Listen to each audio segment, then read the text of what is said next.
Ahoy, ladies and gentlemen. How you doing? Here I am. I'm back, battered, bruised, and sunburned, but I'm here. What's the date? It's the 10th of April, 2026. I think about that. Probably burned some brain cells out. Huzzah! Here I am. Welcome. It's going to be a low energy stream on account of the fact I was drinking on a beach for far too long on more than one occasion. Now my lips are all crispy, look like Weetabix. I've got zero moisture left in my body, but I'm here. I survived the trip. It's terrible. Taking time off once you pass 40 and you're British and your culture of your people is to spend your spare time drinking until you rot your guts. It's terrible going on all day. I told my boss this plenty of times. Whenever I took a trip anywhere, I was like, I want to stay at work. Staying at work's much better for your health when you're northern and drink far too much. Much better, innit? You just like go to the gym and drink tea and water and do your work. You don't really do anything. Stressful going on all day. Stressful. I'm staying at work. I'm not going anywhere for the rest of the my life. I'll do my life. I'll sort me out. Yeah, my lips are killing me. Who puts lip balm on though? Like, I never think to pack basic essentials now. I'm a civvy. Sunblock, if you remember it.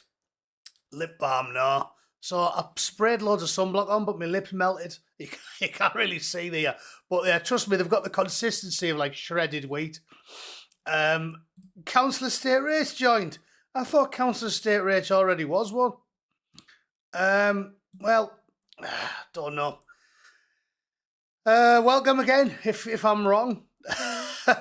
Anyway, so loads of good stuff to talk about, isn't there? Oh, loads of stuff to talk about. It's like the same old crack. Everything was going well at Games Workshop when I worked there. Soon as I leave, female custodies. We were winning in Afghanistan. Yeah, soon as I left, all went tits up. Right, I went twice. We were winning easy when I was there. And then someone must have noticed and went, oh, that little hairy one's gone home and he was hard as nails. Let's get the bastards now. That surely is what occurred. That's my story and I'm sticking to it. So there's loads of mad shit happened. I've been deluged with stories over the last sort of 10 days. It's hard to keep up. Once you get past about 20,000 subscribers and you get spammed with a lot of messages. I've been doing my best to at least keep track of the best ones by tweeting them or responding to them on Twitter. So I'll do my best to wander through some of them. First things first, right? It's, again, bit of gallows humour, so I chuckled and then I got enraged, right? This story says, this Welsh choir boy is Jeremy O'Ketch. I'll blow it up a bit so you can read the actual story, although I bet your VPN will stop me. I forgot to put my VPN on. In the UK, somehow, the BBC, the world's worst media organisation, somehow has decided it's a good idea to put it behind a paywall if you're in the United States. Can you remember that? I mean, how could you possibly, when you have the worst product ever, think it's a good idea to put it behind a paywall? That is unbelievable. That's like putting a sign up at Ormsby Market saying, booting the bollocks of Fiverr. Like, nobody wants your product for free and you're trying to put it behind a paywall. It's the maddest thing I've ever heard.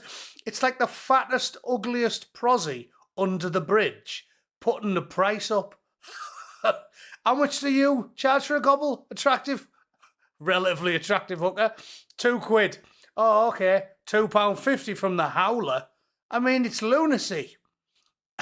Absolute lunacy, if you ask me. And, yeah, apparently, that's a good idea to the Director General. You can tell I'm from Middlesbrough as well, yes. £2.50 seems a reasonable price for a chew. I don't know the going rate, to be honest. I don't. I'm sure it was less than a fiver when I was a lad growing up. Anyway, tan better than you. I think, right, it's because I'm sat in front of a really bright white screen. I look a lot paler than I actually am. Trust me, I've got a pretty good tan. I mean, I'm not quite as tanned as Donald Trump's ballsack, but getting there. Although, probably have less of a tan on his sack than his head. Maybe that's the colour I've got. One of Donald's individual testes is about the same colour as my head. So, yeah, trust me. Right, so we'll do this. So, first of all, I looked up the story.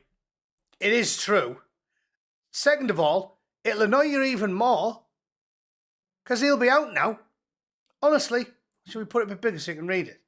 So this Welsh choir boy is Jeremy O'Ketch. He filmed himself, doing the obvious, basically a baby bummer. Like, is there any worse crime than that? I mean, it's one thing to brutally assault like a kid or a teenage girl, but a baby bummer. This bloke should just be getting instant 20,000 volts of Zeus juice streamed live on the internet so everyone all around the civilized world can point and laugh while it's happening. He wants 200 holes put in him with a wireless hole puncher. So, anyways, jailed for 15 years after making the judge cry. So my point was, and it seems a fair one, how do you watch? So you have to watch this because you're like the judge. You watch the footage of a proper, like the worst crime in human, like it's worse than anything, isn't it? Even if you're like torturing someone, you've got to be sick and twisted to torture someone.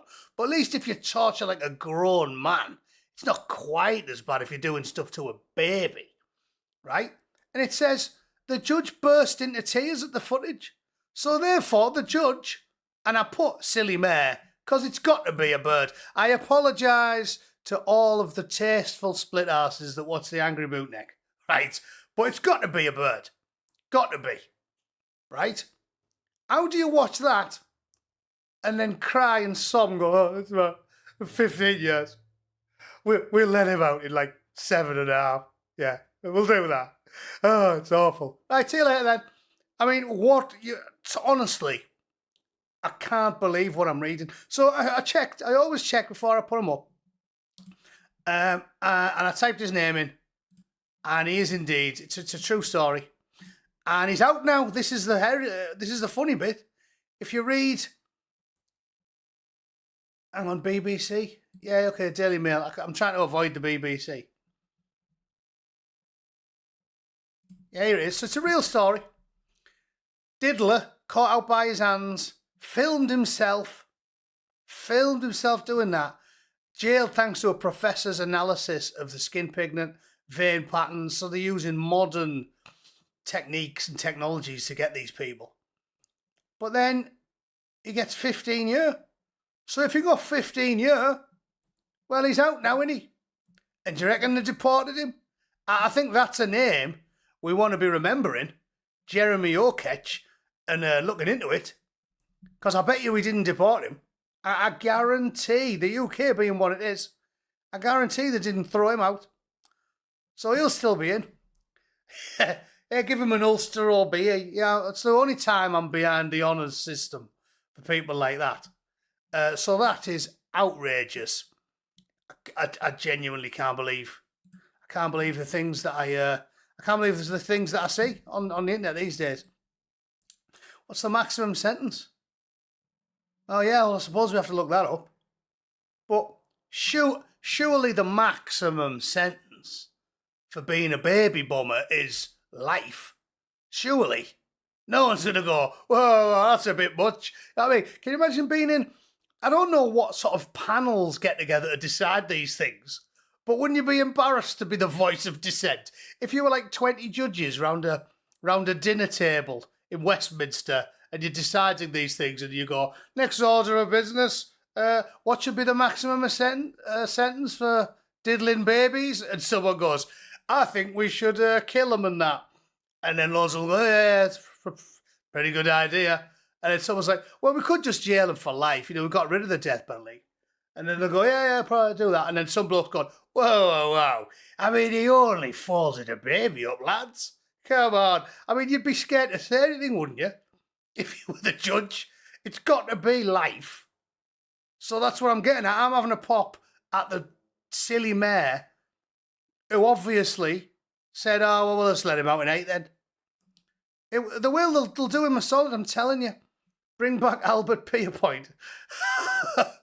It is. It's getting really bad. But again, at least people that are sensible enough to watch my channel are immune to it, aren't you? Like, we've been doomers for years, haven't we? Like, it's only going to get worse. Like I said to you, the only thing you can do is be mega streetwise and minimise to as much as you can, and you can minimise the chance of this happening to you and yours.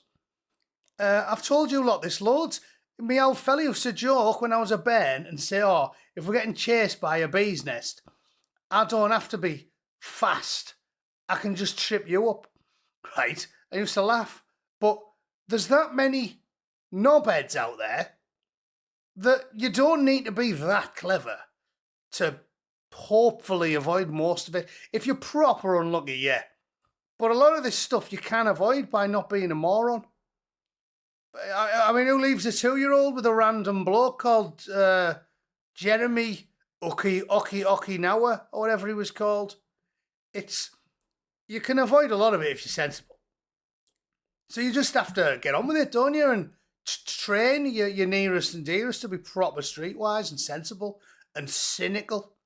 Like, I was reading one. In fact, I bet you I can find it here. I think I reposted it. Something shocking with like a 13-year-old, and I thought, who trains the 13-year-old to be like meek and mild? Yeah, it's not here. I can't find it. Basically, there's a story I read this morning. Someone might be able to throw it in the comments something about a 13-year-old lass, and it stood out to me because my Oppo's kid's 13, so I've been hanging out with her the last 2 weeks, and she's a good crack, and she's very streetwise. She's not shy, because her mum and her dad and her aunts and uncles and people that know her have brought her up that way. And I was amazed reading it. I was like, who brings the children up in this day and age in like total ignorance? And we did the same in both of my nephews, and the mum and dad and me. We're all on the same page. You bring them up tough and you teach them. Yeah, you can't be a prick to everyone you meet, but you're cynical and you don't trust strangers. I mean, they were teaching me that shit in the 80s. I remember my mum and dad telling me that in the 80s. Don't go off with a weirdo. And then you read this and I'm like, that is a failure of parenting. If you've got a 13-year-old, it was basically he was a 50-year-old Puma trackie who plants himself next to a 13-year-old lass on the train. And then he tried to talk to her with his app, his translation app. She wasn't interested. So she runs off to the next carriage, sits in a window seat there, and he follows her. And the next thing, he's jamming his hand down the front of her drawers, and she's like too terrified to say anything. And he's all over on the rest of the train journey. And then she runs off.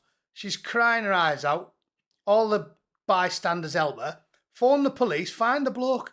And I was reading it thinking, like, honestly, there's no 13-year-old I've ever met from Borough who wouldn't go off it if you're on a public train. He might try to put his hand over the mouth, will bite his fingers off. Like, there's no way. So I do think, and this makes me sound like a wanker, but I don't care because I'm not woke. Victim blaming. Well, I will, to a degree. If your child is 13 and completely ignorant of the threat posed by foreign diddlers, that is a massive failure of parenting. Because I've got two young, my brother's youngest, 18 now. And I've spent a lot of time with them kids, telling them what's what. And I guarantee when he was 13, some foreign diddler trying to have his way, he'd have tortured him. He'd have probably been like, pedo, like in the middle of the train, shrieking like a banshee, because you bring your kids up to have a bit of common sense. They're all absolute. The UK is ram-packed with the dregs of humanity.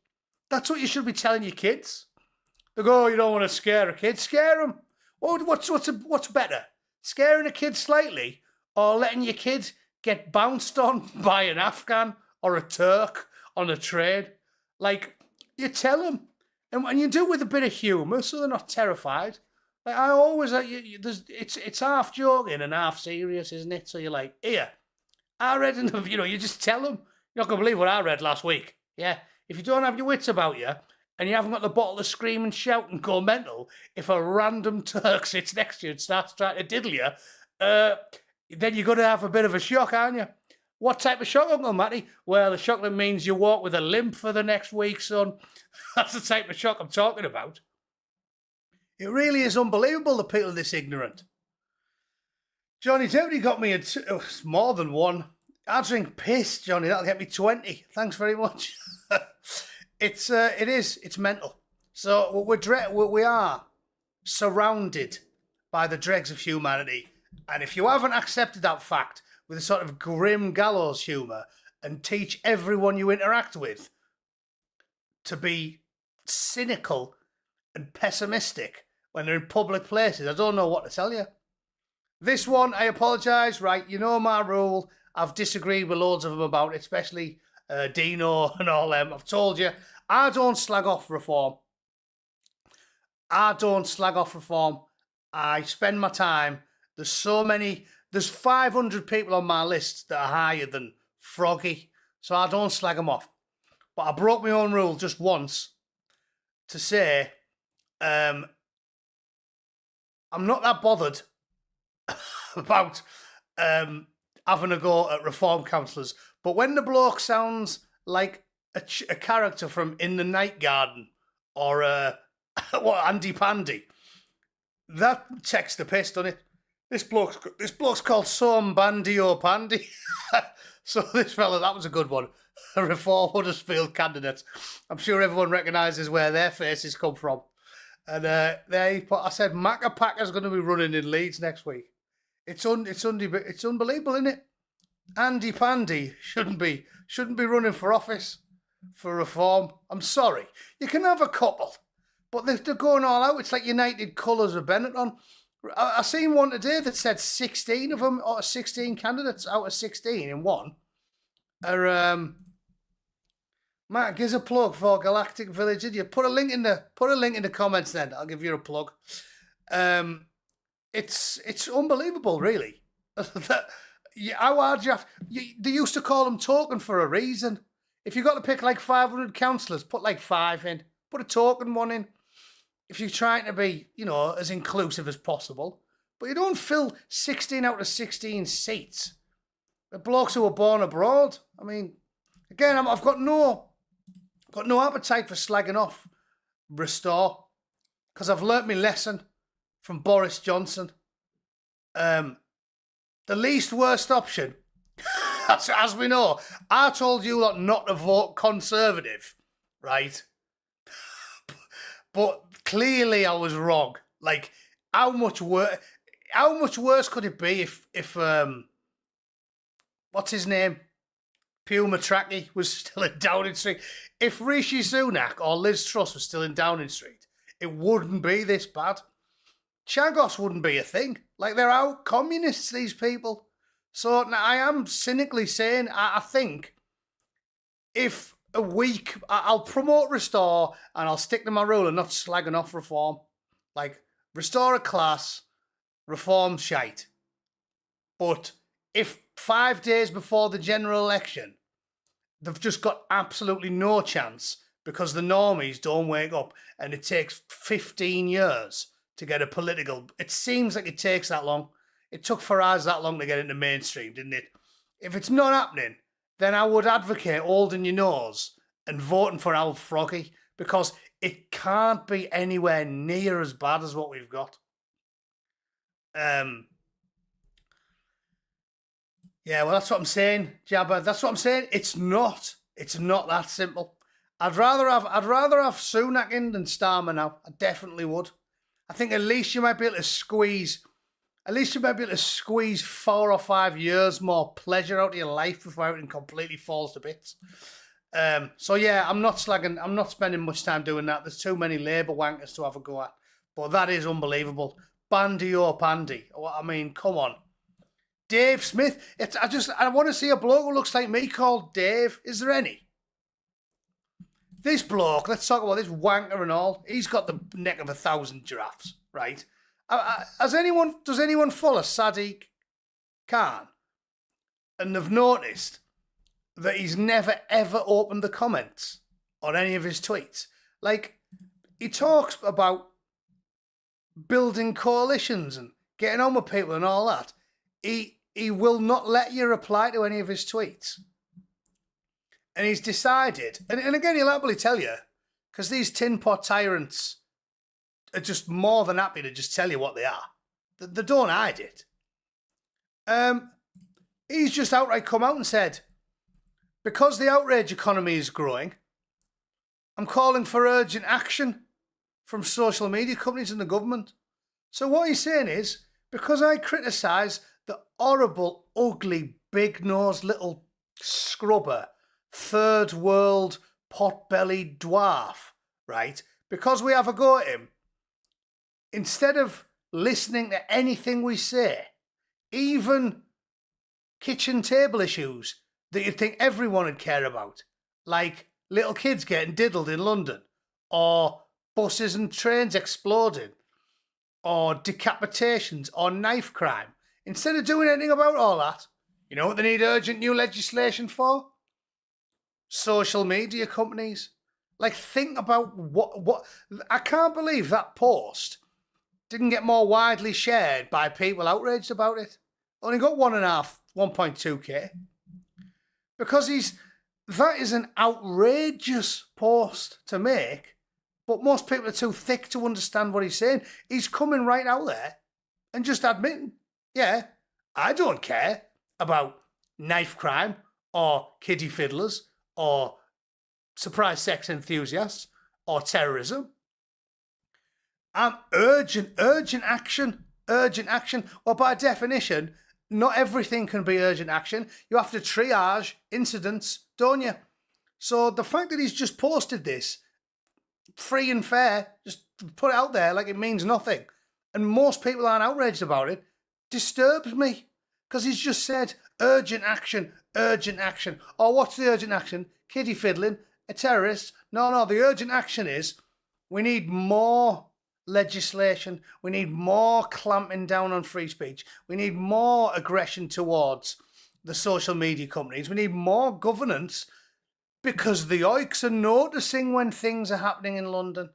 That's what he's saying. The outrage economy is growing and it's eating at the bonds that hold our society together. What bonds? I've just watched 500 foreigners smashing the streets up, doing flash mob raids on London shops. There are legions of diddlers in London every single day. You see on X now, because this is why they hate it.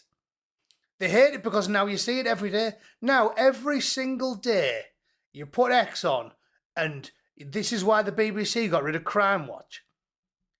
Because now they used to hide it from you, and because of social media, you can see the diddlers every day. So now they're going, oh, well, instead of fixing the diddling, what we really need to do is make it so social media companies can't let people show you the diddling. Like, that is an outrageous statement to make. And I can't believe more people aren't pissed off about it. Anyway, seeing as I've mentioned Crime Watch, you can have a go on that. Where is it here?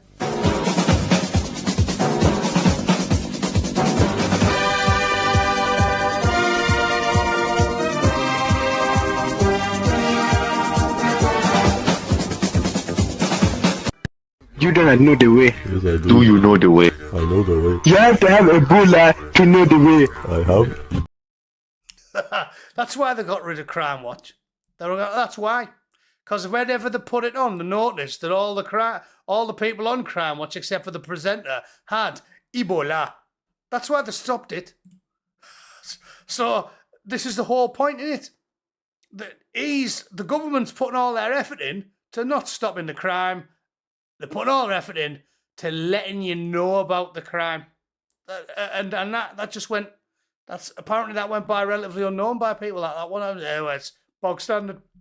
Sadiq Khan. No, it's disgraceful and outrageous. The only time I've seen him use the urgent action, the phrase urgent action, is when he's talking about limiting social media. It's absolutely outrageous. So he can do one as well, the little obnoxious little big-nosed puma tracky dwarf. That's what he is. All right, had enough of him. What else did I do? Magnanimity and victory. Yeah, again. How do I have to tell these otherwise educated people this? Look at this mong here. Let's call this bloke a mong. Oh, that'll take 5 minutes. So, this is a good post. Brianna Lyman, obviously conservative, host on FDRLST.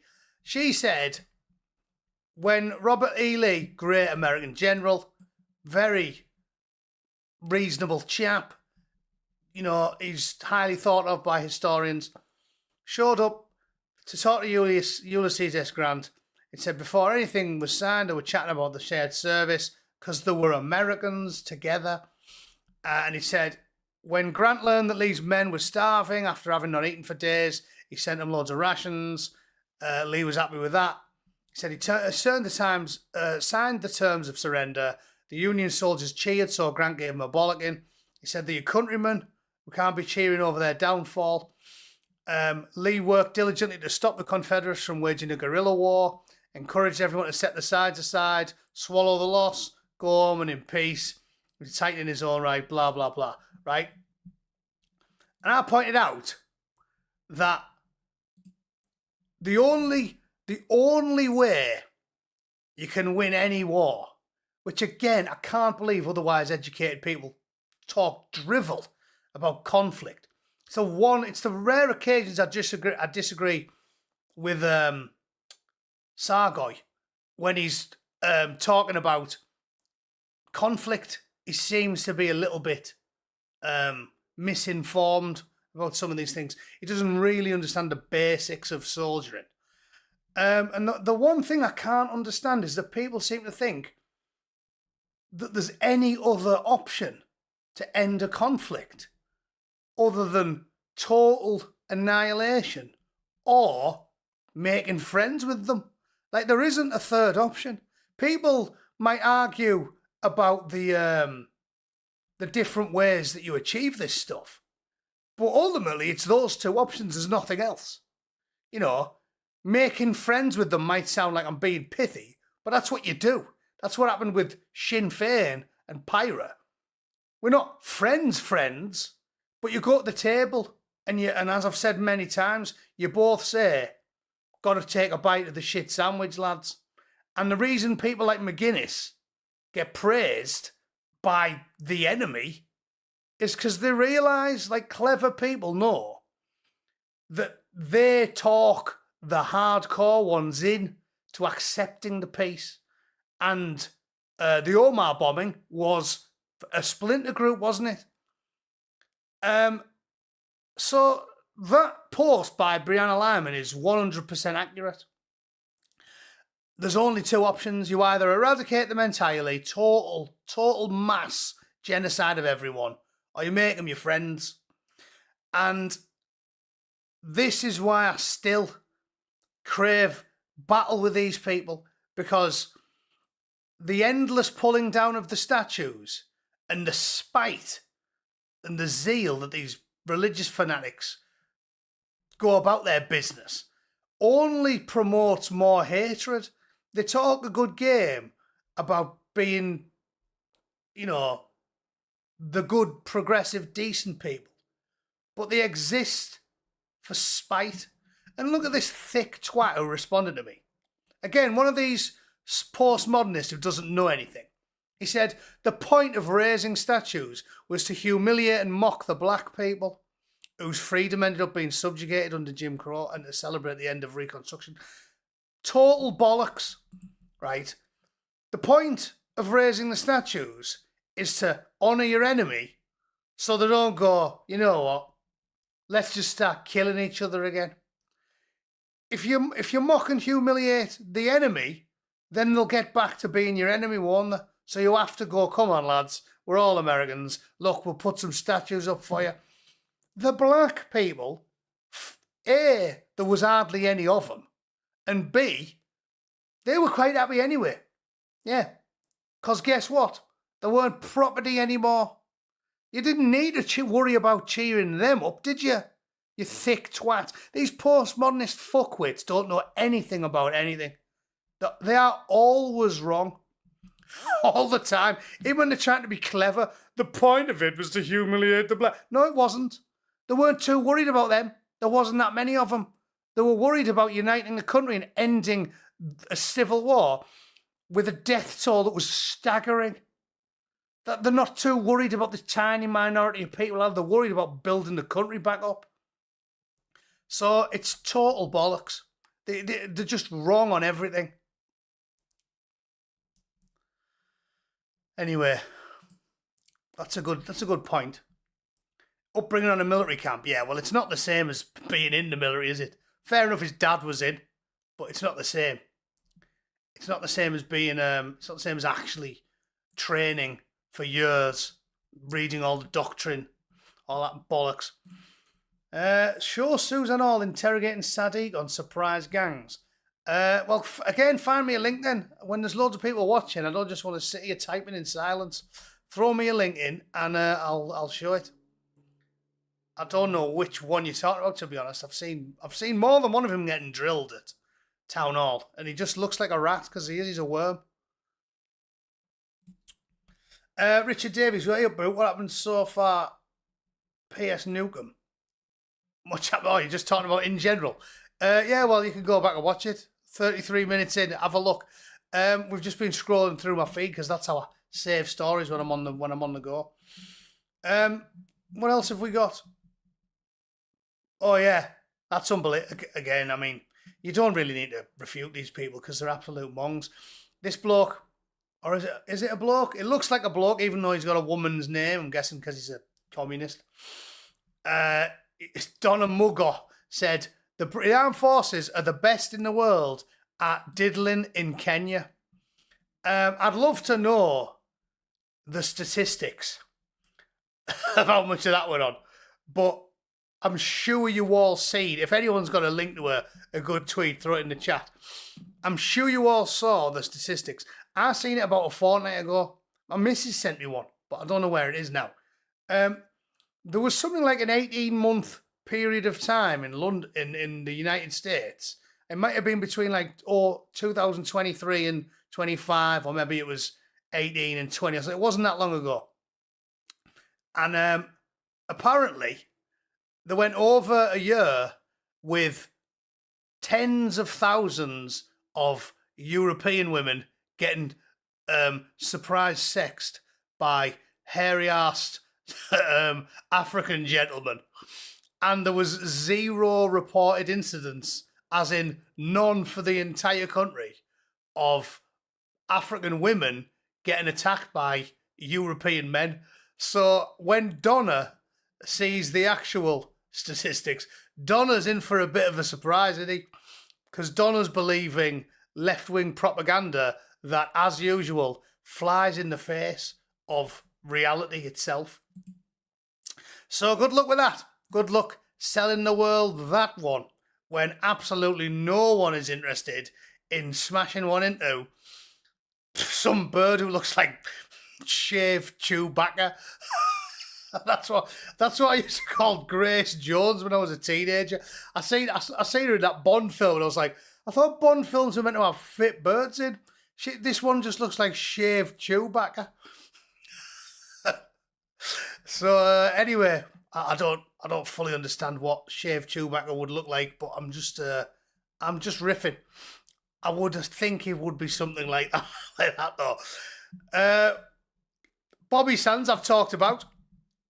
Someone was having a pop about me saying that. Even said, "What? You just run away?" I was like, "Yeah." Like we've all got 20/20 hindsight, haven't we? But is there anything more pointless? if you look forward, like if you can go like in a time machine to 2026, how can I put it? If you were a young Bobby Sands the year before you starved yourself to death, and you could jump in a time machine to 2026, don't you think he'd take my advice? Of course he would. Like, unless he's completely brain dead. But what did he bother? What did he bother for? Do you honestly think he'd be like, oh, I'm glad I did that? If he'd followed my advice, if I was his dad, I'd tell him what my dad told me, which is have a sense of humour, get on with your life, and don't let your life ever get taken over by politics because you'll become a boring bastard and everyone will hate you. And that's what I've done my whole life. I don't even do that much on YouTube, really, do I? Like, the people who are trying to make it big are posting like 3 times a day, and fair play to them for the work ethic. But that's not me, because my dad raised me right. And he said, if you go to protest, you're a sad bastard. If you believe in any politician, you're a wanker and you're a fucking idiot. He doesn't even vote, he never has. He's like, don't believe any of them, ignore them as best you can, get on with your life, fuck them. Right? So that's me, that's why I don't try too hard, make 5 videos a week, I'll dip a toe in for a crack. But that wouldn't have happened to me. My dad would have said, you know what? They might be wankers, obviously we're talking about the Brits. He'd say they might be wankers, and they might have invaded this country back in the plantation of Ulster 1607 to 1609, but it started a bit earlier than that. You can tell I've read my books, read loads of shite about Northern Ireland. But you know what, son? 400 years ago, that. You can't let actions of wankers from 400 years ago brainwash you to the point where you make it your whole personality in your life. You know what you should do, son? Piss off to New York, start shafting some Irish-American barmaid, a good Irish lassie, stay over there, have about 8 kids, enjoy yourself. That's what you should tell your kids. And wankers will have a go and go, oh, coward, whatever. I don't care. The worst thing you can be is a political ideologue, brain dead. Brain dead. Sargon made a really good video about that Lindy West lass as well. And it's interesting because I mentioned that, or at least alluded to a similar set of circumstances earlier in the week when I was reading about Laurie Penny. Oh, here it is. This is what I was talking about. Actually, I might make a video about this. I think I'll devote some more time to reading the Substack, but I'll give you the Cliff Notes version now. Basically, I pity her. I read that Substack, and she's brainwashed. Like, they're like religious zealots. Again, wise words from me missus, who's a lot more cynical than me. She said, I don't believe that they're cynical. She said, I think they just write it for attention. But I do. I do think they are as brainwashed as jihadis. And I think they do believe it. And these people are miserable. Poor old Laurie Penny clearly had a really bad relationship at some point. The bloke was obviously shagging about or whatever, and then she never got over it. Links up there, go for it. Hang on, where is it? Oh, here we are, Rags put it up there.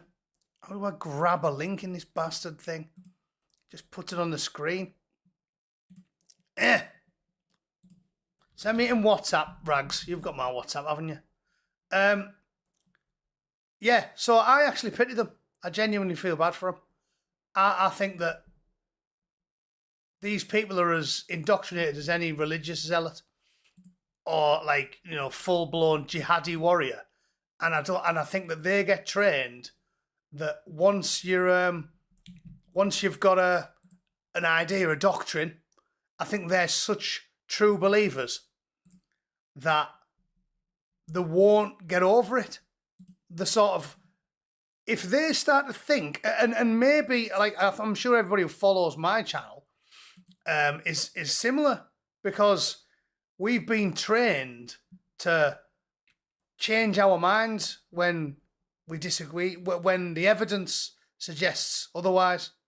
So, for example, I've changed my mind on like abortion and euthanasia, or certainly altered my opinions. And I felt very strongly about them because my mum died of cancer. So I was always very okay with euthanasia. But then you see all the evidence and you go, oh yeah, maybe it's not as simple as just, oh, if you want to, you should.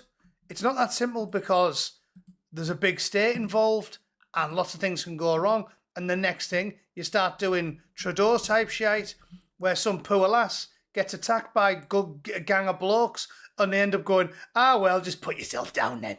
So you change your opinion.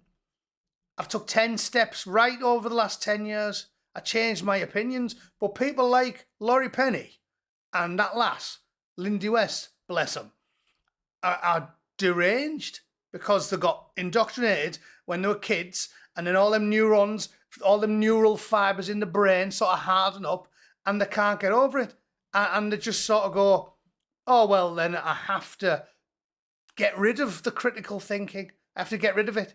I've been told that it is brilliant letting in 1 million unvetted men.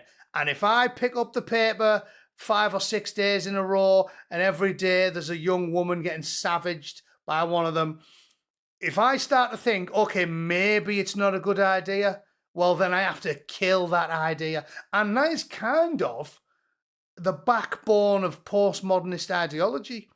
It's why they put little hints to it on in like the movies and the TV shows and stuff. The past is dead, kill it and all this stuff. It's like they don't think you can learn anything from the past. They don't think you should listen to your inward monitor that tells you to be critical. They just think you should go, right, get rid of it. Oh, I've started thinking this is bad. I mean, don't tell me that this isn't the case with polyamory. Do not even attempt to tell me that any bloke whose brain isn't broken wants to see his missus getting piped by another geezer. Like, unless you're Piers Morgan. Like, their inward monitor, your natural, evolved, I mean, it's like it's chimp level stuff, says, I don't like seeing other blokes pipe me missus. That's like normal. And they go, oh, no. Social construct. Bollocks. It's not a social construct because you don't want to see, you don't want to waste time and resources on someone else's kid. It's got nothing to do with social construct, is it? It's ridiculous. Mark Stein, like I said, best quotes off Mark Stein. These are the people who, if you play tennis against them, your ace is a social construct. They're totally delusional and deranged. Totally deranged. So I pity these people. I think I'll make a video on that, so I won't talk about it anymore. But I do. I feel bad for them. They are mental. So if she had any critical thinking or a stiff upper lip, she had a bad relationship, the bloke was a wanker, she'd get back on the horse and she'd say, not all men are bad, some are pigs. I just have to be a bit more picky and I'll find a good one. And she might have got lucky, and you never know, she might have ended up getting poked by a bootneck like me. And then she'd have been loving it. She'd have been loving life. But all jokes aside, all you need is a bloke who's not going to shag other birds and who actually gives a shit about you. And if she'd have got one of them, she'd probably be happily married with 4 kids, wouldn't she? But they got brainwashed. They haven't got the power to get over it. So then, no, I mean, I'm a bootneck. I can take one for the team. I'm more than happy to rattle a howler. What type of soldier would I be if I wasn't willing to poke a howler? So you have to feel bad for him. Anyway, here's that clip. Rag sent me where it is. Are there diddler gangs? Oh, this one's not going to get me binned off YouTube, is it? She doesn't aggressively go on about diddler gangs, does she? Have a look. How much clearer do you want me to be? So I asked you this question last week and you found every which way but not to answer it.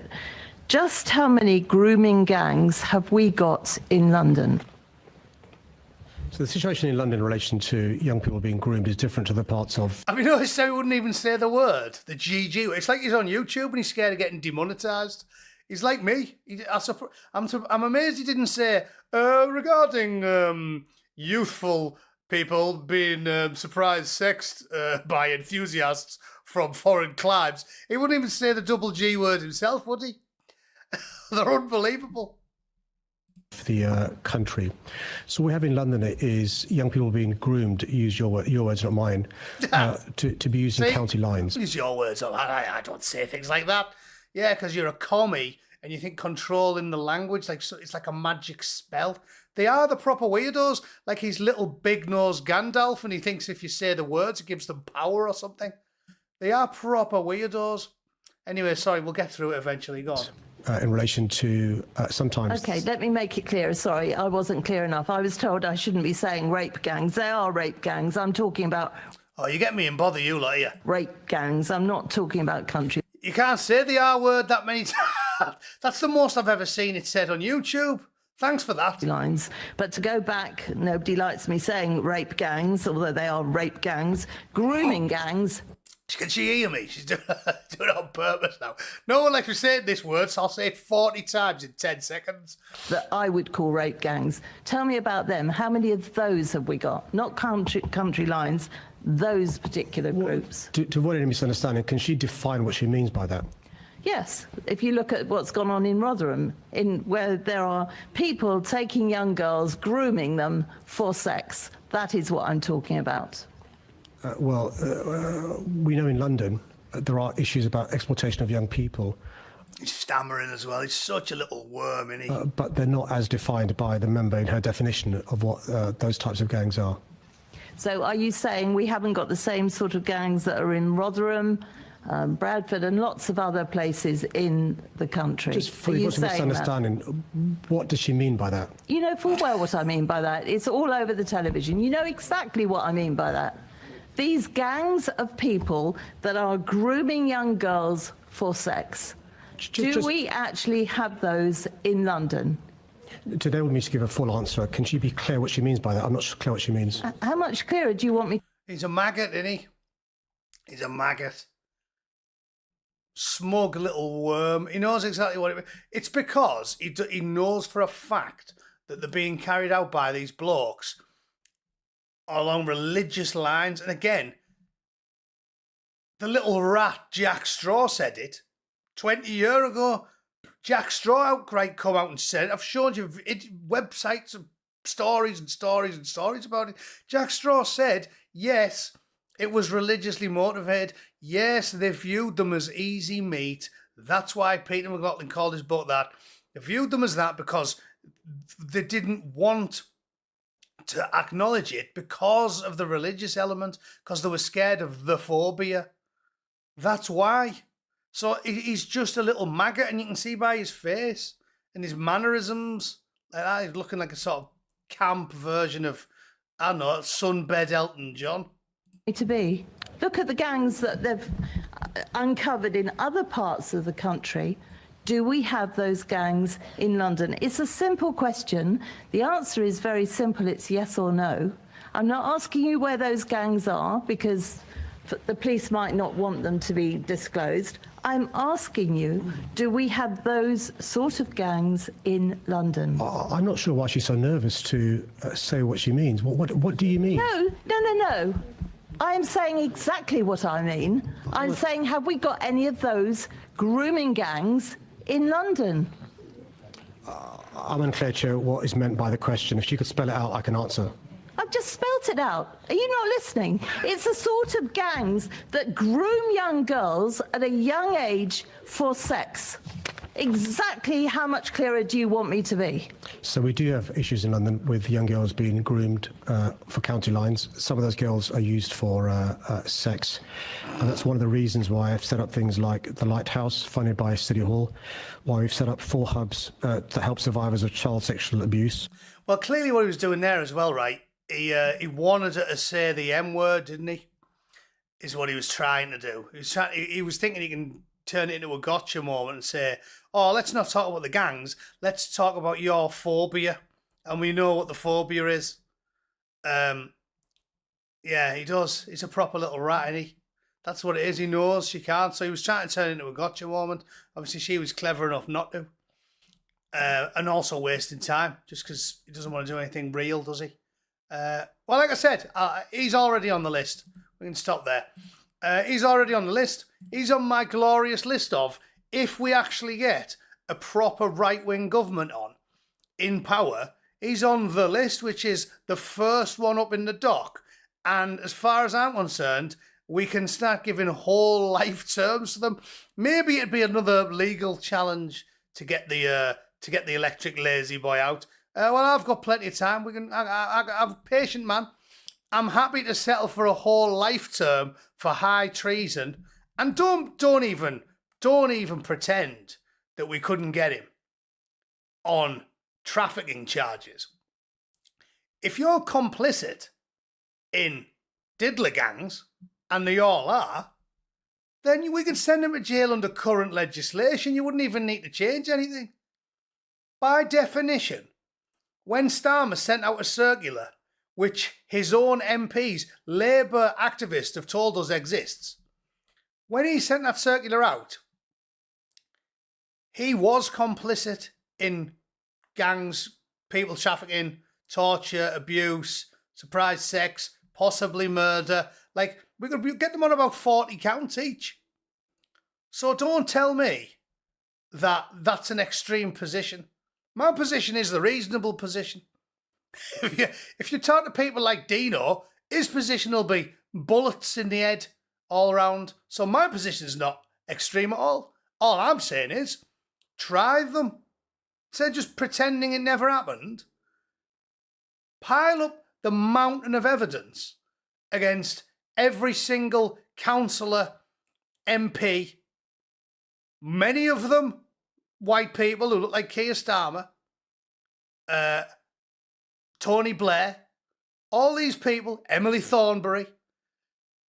Grab them all, pile the evidence up, drag them all to court, have a proper trial, and lock them up for whole life terms. And then we can, take our time working on the good stuff, like the electric lazy boy, and we can fill Sadiq with Zeus juice till his nose explodes, because he'll have a lot of nose hairs, because he's got a nose like an elephant.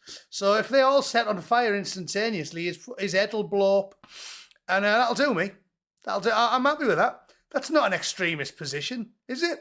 Pretty sure if MI5 are watching, that's not. All I'm saying is actually apply the existing laws against torture, child abuse, surprise sex, trafficking, that we can get them all on 10 charges each and lock them all up. And then, slightly more extreme, then we'll work on having a big, fair and free referendum, which we'll easily win, on bringing back the death penalty, and that'll landslide, 60-40 easy. It'd be bigger than Brexit, wouldn't it? Maybe 70-30. We'll just use the newly bulldozed, then rebuilt BBC, we'll call it something else, to do some of our propaganda and show them a few, documentaries about what these people did to all them hundreds of thousands of kids.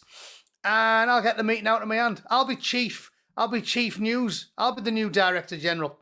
I'll make a few good documentaries like Three Girls. Remember Three Girls? Show that on loop. It's an existing thing. I don't need to waste any money filming it. Show that on loop. I'll get a meeting out the Parliament. I'll have that a 70-30 referendum result. 3 months later, passes through the House, and then the fun times start, and then we wheel out the electric lazy boy. Or if we're really skint, we need to save some money, then I will volunteer as the Director General. I'll put it on television, and I'll wield the brick of justice every Friday. No, we'll do it on Saturday so the kids can watch. 11 o'clock in the morning, peak Saturday news viewing for the peak Saturday morning entertainment for the children, fun for the entire family. Like I said, we can do it like Big Brother. You can text in which oxygen thief gets legally ended by the state, and it'll be all fun. The more I think about it, the more reasonable that position is. It really does. The more I think about it, the more reasonable it is. Like, for example, how many people does the state kill? Like, that's a good point. When it suits us in Britain, we kill loads of people. How many people have we bombed and blew up? The government has a monopoly on force. When it suits them, if it suits Keir Starmer, it will literally get a drone strike on your head. Like, no government doesn't murder people. It's state-funded killing. We do it every day, especially in America. So why is it an extreme position? This is what I'm saying. The UK's rotten to the core. This story here was shocking. It's the law. They're going about the law. Oh, the law. The law disappears when the state want it to. They can do whatever they want to you. They can kill whoever they want. But when you go, oh, maybe we should bring back the death penalty for treason, they go, oh, yeah, that's extreme. That's extreme. How many babies do we kill? Like, don't tell me that the state can't kill people. The state kills people every single day. All around the world. Bombing runs, drone strikes, assassinations. The state murders people all the time. My way, via a large referendum, a sizable for and against campaign, mass judicial reform, and then legal electric lazy boy / brick of justice, is far more democratic than any of the airstrikes we pulled off in Afghanistan or Iraq. So don't tell me that that's an extreme position. That's a dead, reasonable, pleasant, middle-class option. I do realise that, sheepdog. That's what I've told Derek. Last chat I had with Derek Domino, told him it was like they were speed running the project. It's unbelievable because the Marxists have a lot more power in Ireland, don't they? Because the silly bastards voted for Sinn Féin for that long. And how long have I been telling you lot this? How long have I been saying it for? At least 5 years. Every single one of them is watermelon communism in the whole of the British Isles and Ireland. SNP, Marxists. Plaid Cymru, Marxists. Sinn Féin, Marxists. Like, out Marxists. So it's all well and good hating wankers from down south, posh Anglo boys like Jacob Rees-Mogg, but you've got to decide which you hate the most. And I told everyone in Jockland this for the last 20 years, telling Bootneck, Scottish Bootnecks that. It's like, listen, no one likes home counties posh boys from down south running everything. People in Middlesbrough don't like the fact that all the power's down in London, but we like it better than out commies like that fat fuck Salmond. You know what I mean? I'll pick a Jacob Rees-Mogg any day of the week over an out Marxist, fat fuck, Baron Greenback looking salmon twat. It's unbelievable. So at the end of the day, I find it fine to you lads can hate the English if it's quite again, I'm not saying you in particular, have been well travelled. Most Irish aren't Anglophobes, which is why I like Irish people. But what I would do tell the very, very chippy independence types in Wales, Scotland, and the Republic of Ireland is, listen, the world's not fair. You can't get genuine nationalist Scottish or Welsh or Republican Irish freedom. You can't get it. It doesn't exist. It's not on the menu. All you get is annoying Anglo sort of centralised power in London power, or you get commie shit. So you have to suck it up and go, all right then, I suppose I'll go with the posh wankers in the home counties then. Because I'd rather that. At least you get a functioning country. This is what I keep telling you about Pinochet or Al-Sads. I have pet names for them now, my mate Sads. Sads was a better option, Saddam Hussein. A better option than what they've got when you get rid of these people, because what's the alternative? Like, a strong man works. At least you've got a functioning country. When Augusto was, killing a few hundred dissidents every year, why do you think Reagan and Thatcher went easy on them? Because they were like, yeah, this guy's all right. We can work with him. Better than the alternative. Marxism, socialism, communism, it's the death knell for your society. If you embrace it, it will kill it. It'll kill it dead as a doornail. So the Irish are knackered and the Scottish are speed running it. It used to make me laugh when I was arguing with chippy Scottish nationalists that say, oh yeah, England's just full of puma trackies, and like laugh about it. And there were Scottish nationalists that I like right of centre, actual Scottish nationalists that want Scotland to be independent of England because they love Scotland and they love Scottish culture. That's not what the SNP was. And it's not what Plaid Cymru is. And it's not what Sinn Féin is. They don't love Scotland, Wales and Ireland. They hate it. They're like beige shite globalism bollocks sponsored by Klaus Schwab. They're the only two options on the menu. So you hold your nose and you pick the one I've just told you about. The shite centralised power London bollocks.